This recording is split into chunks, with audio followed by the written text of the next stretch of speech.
Hello everyone and welcome to Mind Review. I am Sakshi Kaushik and in today's video we will be discussing all about somatoform disorders and the various types of these disorders. So let's get started. Just a heads up, please do not involve yourself in self-diagnosis और ना ही किसी और को diagnose करने लग जाना simply इस disorder के कैरेक्टरिस्टिक्स या सिम्टम्स देख के, because that is the work of a professional. So हर एक क्लिनिकल साइकोलॉजी की वीडियो में मैं स्टार्टिंग में डेफिनेटली बोलना चाहती हूँ, बिकॉज मोस्टली लोग सेल्फ डायग्नोज करने लग जाते हैं. I have also been at that place bachelors में. I have also started to diagnose कि अरे ये तो मेरे से रिलेटेड ही सिम्टम लग रहा है. But once again please leave it to the work of professionals. ठीक है. So first of all, what exactly somatoform disorders are?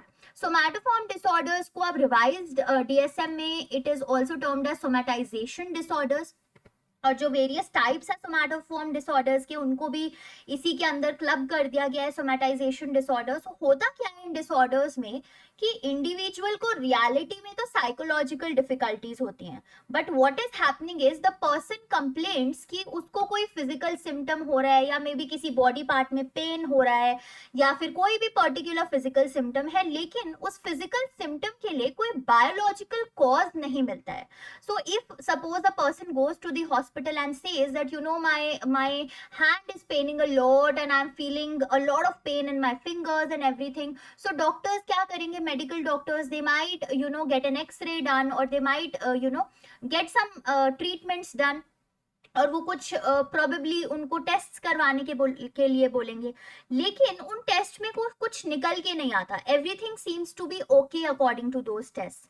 So what is happening is कि इंडिविजुअल को रियलिटी में होता है फिजिकल सिम्टम्स, उनको रियलिटी में फील होता है. They are not just making it up, but there are no biological cause for those physical symptoms. So it is assumed कि उस इंडिविजुअल को कोई साइकोलॉजिकल डिफिकल्टीज है which is being manifested in the form of these physical symptoms, जिसको individual सोचता है कि कोई डिजीज हो सकता है, कोई मुझे कुछ भी ऐसी डिजीज हो सकती है जो प्रोबेबली इन रिजल्ट्स में आ नहीं रही. सो इवन तो डॉक्टर्स अश्योरेंस दे देते हैं कि देखो आपके टेस्ट एकदम क्लियर हैं, एकदम सही है, कोई डिसऑर्डर नहीं है, कोई डिजीज नहीं है, आपको कोई बायोलॉजिकल कॉज नहीं है आपके सिम्टम्स का, you should not worry, but still the person continues to worry. So वो होते हैं आपके सोमैटोफॉर्म या सोमैटाइजेशन डिसऑर्डर्स, जहां पे साइकोलॉजिकल डिफिकल्टीज होती है. इंडिविजुअल कंटिन्यूअसली फिजिकल सिम्टम्स के बारे में कंप्लेन करता रहता है, पर उन फिजिकल सिम्टम्स का कोई बायोलॉजिकल कॉज नहीं आता. ठीक है.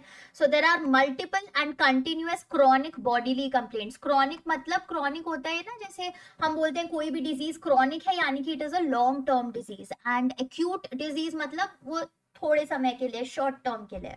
Now let us talk about the various types of these disorders. तो उनमें से एक है आपका पेन डिसऑर्डर. पेन डिसऑर्डर में क्या होता है, देखो आपको सारे डिसऑर्डर्स जो हम टाइप्स डिस्कस करेंगे सोमैटाइजेशन डिसऑर्डर्स के अंडर, आपको लगेगा सबके सिम्टम्स और सब कुछ सेम ही तो है, but there will be a very minute difference between all of them, but the basic crux remains the same कि भाई फिजिकल सिम्टम्स की वो कंप्लेन करते हैं पर उनका कोई बायोलॉजिकल कॉज नहीं होता. तो पेन डिसऑर्डर में इंडिविजुअल जो है परसिस्टेंटली कंटिन्यूअसली बॉडी कंप्लेंट्स करता रहता है. अब ये बॉडी कंप्लेंट्स हो सकते हैं कोई सीरियस मेडिकल कंडीशन से रिलेटेड भी हो, but if it is under the category of somatoform disorders, then usually those bodily complaints are not related to any medical condition. कोई biological cause नहीं मिल पाता है उन bodily complaints का. And in addition to that, यहाँ पे क्या हो रहा है कि उस individual को continuously चिंता लगी रहती है अपने health के बारे में.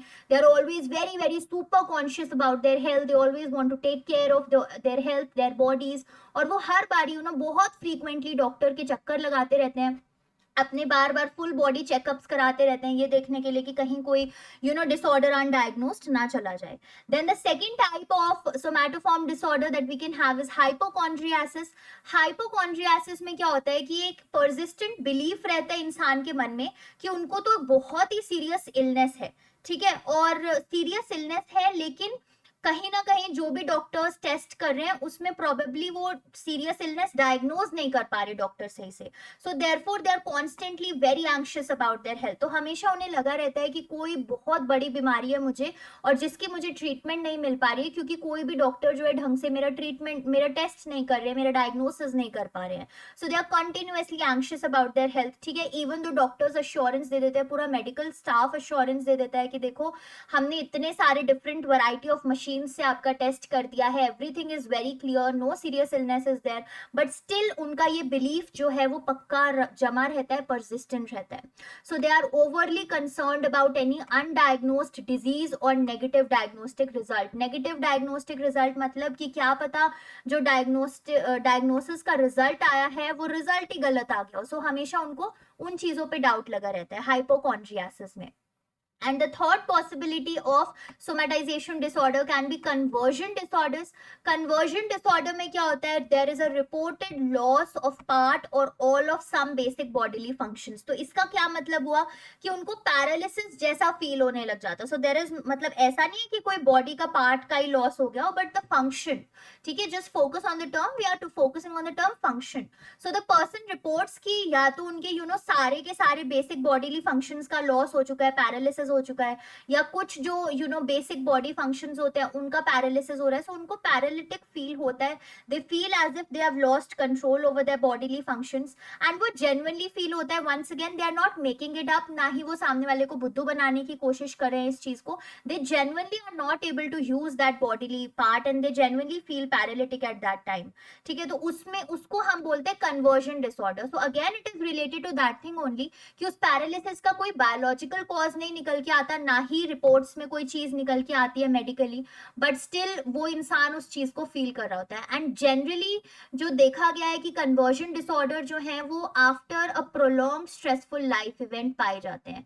कि अगर आपकी लाइफ में कोई बहुत ही लंबे समय तक स्ट्रेसफुल इवेंट रहा है, स्ट्रेस में आप रहे हो, तो प्रोबेबिलिटी है that this type of disorder can occur, ठीक है। So these are your different types of somatoform disorder that I wanted to discuss, ठीक है। पेन disorders है, hypochondriasis है, conversion disorder है, all of them falling under the category of somatization disorder.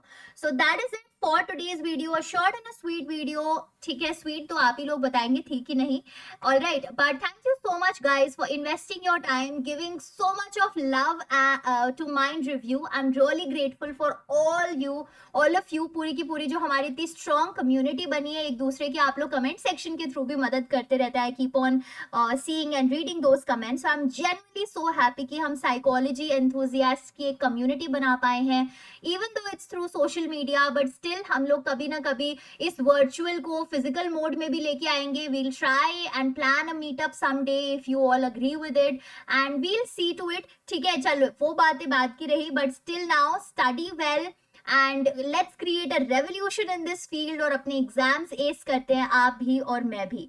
So have a very good day, we'll meet in the next video, till then bye bye everybody.